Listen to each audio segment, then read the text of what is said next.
Salut tout le monde et bienvenue dans cette nouvelle vidéo. Alors, change un petit peu de setup, je teste. Je vais garder le micro comme ça plutôt que de le mettre comme je l'avais d'habitude parce que ça risque peut-être de faire un meilleur son. Donc, vous me direz ce que vous en pensez. Si c'est mieux comme ça, si c'était mieux avant, on verra bien. Au passage, je vais peut-être faire un petit tour chez le coiffeur bientôt parce que là, c'est... Bon, bienvenue dans cette nouvelle vidéo, ça fait plaisir d'être de retour, ça va revenir de manière un petit peu plus récurrente. D'ailleurs, cette vidéo n'avait pas vraiment d'intro à la base, je savais pas trop quoi faire, enfin c'était surtout un petit problème de setup, que ça c'est un peu le bazar là. Donc j'ai décidé d'expliquer un petit peu mon retour et plutôt mon absence comme intro de cette vidéo. Bon, ça fait à peu près un an que je suis sur YouTube, au final on peut dire ce qu'on veut, même si les vues, c'est pas quelque chose que tu as un objectif principal, ça reste quand même un petit peu important. Bah ouais, enfin je veux dire, sinon c'est pas un truc que tu ferais, tu vas pas t'amuser à perdre du temps à faire des vidéos, enfin perdre du temps entre guillemets évidemment, mais à faire beaucoup de vidéos pour au final qu'elles soient pas vues. Bon, il s'avère que mes vidéos étaient pas énormément vues et ça devenait un petit peu frustrant. Alors c'est pas tout à fait vrai, il y a certaines vidéos qui ont pas trop mal marché, mais le souci c'est que c'était, je vous cache pas, c'était les vidéos les moins bien préparées, c'était les vidéos où je me suis où je suis le moins investi, et c'est les vidéos qui m'ont le moins plu à faire, on va dire. Du coup, j'ai voulu me distancer un petit peu de ça parce que j'avais plus trop on va dire, ce plaisir à faire les vidéos, mais bon, ça revient petit à petit, et du coup, je reviens pour vous présenter du coup des nouvelles vidéos qui vont arriver petit à petit sur la chaîne. Alors j'avoue que je vous promets rien sur la fréquence, le rythme des vidéos.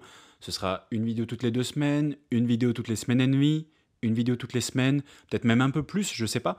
Mais en tout cas, ce qui est sûr, c'est que je vais reprendre le rythme. Je reviens du coup en force sur la chaîne. J'espère, je dis en force, mais ça dépendra aussi un peu de vous.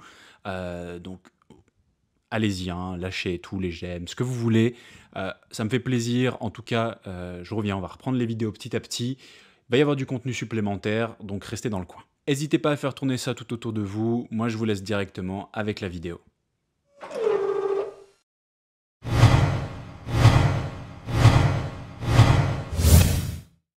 Alors, je me suis permis de l'ouvrir avant de lancer la vidéo parce que c'est un peu galère devant la caméra, ça requiert un peu de force, mais on s'en sort. Je précise bien sûr de toujours déconnecter la batterie avant de commencer à enlever autre chose. On va ensuite retirer les vis cruciformes qui retiennent la plaque qui couvre les nappes de l'écran qu'on va retirer ensuite. On n'oublie pas le tiroir de la carte SIM, puis on déconnecte une antenne et la nappe qui relie la partie basse du téléphone. On déconnecte aussi la partie supérieure et la caméra. On retire quelques vis stand-off et d'autres cruciformes et on peut enfin retirer la carte mère. On y va doucement si jamais on a oublié d'autres vis et surtout au dos de la carte mère il reste une antenne connectée qu'on va retirer. On retire ensuite la batterie pour faire la place pour la batterie de remplacement. Pour le deuxième téléphone, le principe est le même, on va avoir exactement les mêmes étapes, on en a déjà vu pas mal, donc rien de nouveau à mentionner là-dessus. Et on va également ici retirer la batterie pour la mettre dans le nouveau téléphone. Même principe que pour enlever l'autre, on tire sur les bandes adhésives situées en dessous qui permettent de la retirer facilement. On passe ensuite au remontage, alors rien de nouveau, on en a déjà vu sur la chaîne, et puis ça va servir pour une petite explication dans le sens où j'ai fait une erreur lors du remontage. Alors en fait, j'ai posé la carte mère sur un câble au lieu de la faire passer par dessous, en fait, par sous le câble. Du coup, j'ai dû tout reprendre au moment où je m'en suis rendu compte. Aucun dommage à l'appareil, parce que bon, bien sûr, j'ai pas forcé lors du processus. C'est un petit peu en fait une prévention que si vous faites ce genre d'opération, soyez toujours un minimum délicat, de pas trop forcer si ça coince ou si une vis rentre pas, et surtout que faire une erreur, c'est pas grave, vous reprenez juste au début et faites attention à la fois suivante. Ensuite, après avoir réglé ma bourde, on rebranche la partie basse du téléphone à la carte mère, puis l'écran, en faisant bien attention à bien aligner les nappes au connecteur sur la carte mère, sans trop forcer au risque d'abîmer certains connecteurs justement.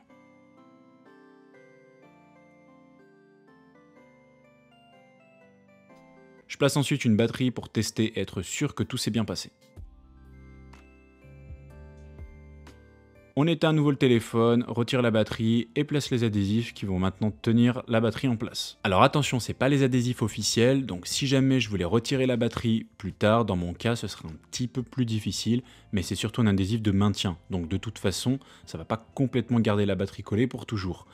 En tout cas, gardez bien ça en tête que si vous faites ça pour quelqu'un, de toujours utiliser les bons adhésifs, si un jour il y a besoin de retirer la batterie pour une autre réparation par exemple. On va ensuite s'assurer que la batterie tient bien, revisser la plaque métallique de maintien du câble, le câble de Touch ID et sa plaque métallique. On referme le téléphone en commençant par le haut et on referme petit à petit en passant par les côtés. On n'oublie pas les deux vis pentalobes à revisser, on teste à nouveau pour être sûr que tout fonctionne bien. Et on peut remettre le tireur de la carte SIM. Et voilà donc comment faire un échange de carte mère sur un iPhone SE. Alors je le précise, du coup l'iPhone SE, ce sera peut-être un petit peu différent sur certains autres modèles, mais le principe reste le même. Un peu plus difficile sur des modèles un peu plus récents et peut-être plus simple sur des anciens modèles, quoique ça peut être un peu l'inverse. J'espère que cette petite vidéo vous aura plu. Moi ça m'a fait grave plaisir de reprendre les vidéos, je suis grave chaud pour refaire du contenu, donc restez dans le coin, ça va tomber petit à petit. Pour soutenir ce petit retour, n'hésitez pas à laisser un petit like, à partager, n'hésitez pas à vous abonner si ça vous fait envie. Si vous êtes abonné, activez la petite cloche, comme ça vous aurez la notification pour chaque petite vidéo qui va arriver. J'espère qu'avec cette vidéo, vous aurez appris et retenu des choses. On se retrouve bientôt pour la prochaine vidéo. Ciao!